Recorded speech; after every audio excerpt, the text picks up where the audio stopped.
Welcome back to my channel కళ్యాణం foods. ఈరోజు నేను బచ్చల కూర పెసరపప్పు వండుతున్నాను. బచ్చల కూర కట్ చేసుకుంటున్నాను.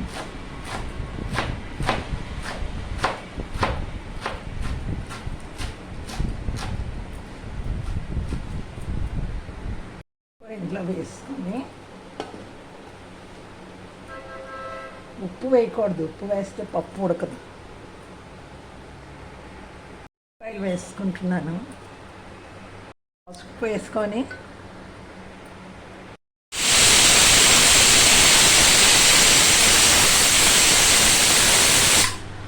సరిపడా కారం, ఉప్పు పెట్టుకోవాలి. చూడండి, వెల్లుల్లి, ఆవాలు, ఎండుమిరపకాయలు వేసి తాలింపు పెట్టుకున్నాను. అది బచ్చల కూర పప్పు రెడీ అయిపోయింది. వీడియో కనుక మీకు నచ్చినట్టయితే లైక్ చేయండి, షేర్ చేయండి, సబ్స్క్రైబ్ చేయండి, ఐకాన్ బటన్ కూడా నొక్కండి.